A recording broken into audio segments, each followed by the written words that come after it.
সরকার তারা কেস করে বন্ধ করে রেখেছে, তাহলে আমাদের সরকারও পারে না। ওজন ইনি যেভাবে সিট পেয়েছে ওরা সেভাবেও সিট পাই না, সব ইনাকে দিয়েছে, আমরা গুঁজে গুঁজে খাইয়েছি। খাবো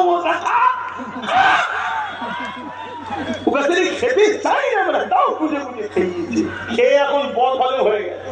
কি বদ হলে হয়ে গেছে, কথা বুঝে আসছে তো? যাক, এই গুটি কত কথা পীরের আওলাদ হিসাবে মসজিদ মাদ্রাসা ওয়াকাফকে বাঁচাবার স্বার্থে, দিনের স্বার্থে কমকে বললাম, কম কি আমাকে খারাপ নজরে নিলেন?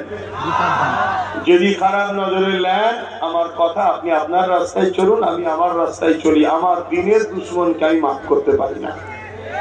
তাতে যদি জান লাগে জান দিতেও রাজি আছি, দিনের দুশ্মনকে ক্ষমা করতে রাজি নয়। জান দিতে পারবেন দিনের জন্য, ইসলামের জন্য জান দিতে পারবেন? তাহলে মনে রাখবেন, প্রকাশ্য দুশ্মন যে তাকেও চিনি, কিন্তু বন্ধু সে যে দুশ্মন আমাদেরকে আস্তে আস্তে প্রকাশ্য দুশ্মনের কোলে তুলে দিল। এই বাংলায় কি বিগত সরকারের আমলে বিজেপি ছিল? তাহলে এই বাংলায় বিজেপি আনলো কে?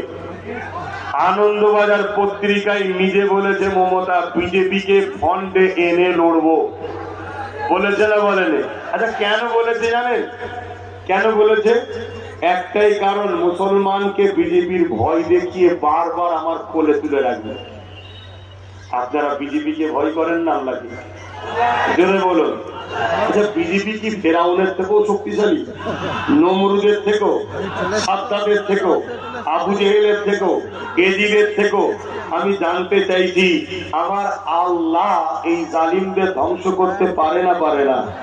কিন্তু আমরা নিজেদের পায়ে দাঁড়াবো এইটুকু অঙ্গীকারবদ্ধ হয়ে একটা ছোট্ট কথা, আব্বাজান ইব্রাহিম আলাইহিস সালামকে যখন আগুনে ফেলা হয়েছিল, নমরুদ ফেলেছিল, দুটো পশু, একজন ফু দিচ্ছে, একজন পানি দিচ্ছে। ফু যে দিচ্ছে আগুন ধরাবার জন্য, যে পানি দিচ্ছে বন্ধ করার জন্য।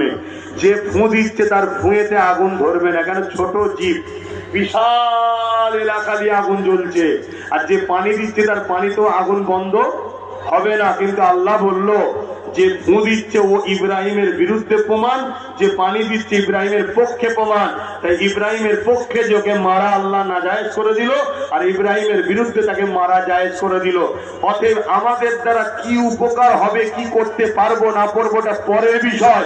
আল্লাহ তোমার দিন, মসজিদ মাদ্রাসা দুশ্মন যারা, তাদের বিরুদ্ধে এইটুকু আমরা প্রমাণ দেবো, আল্লাহ চাইলে আমাদের দ্বারাই বিজয় দান করতে পারে। জোরে বলুন সুবহানাল্লাহ।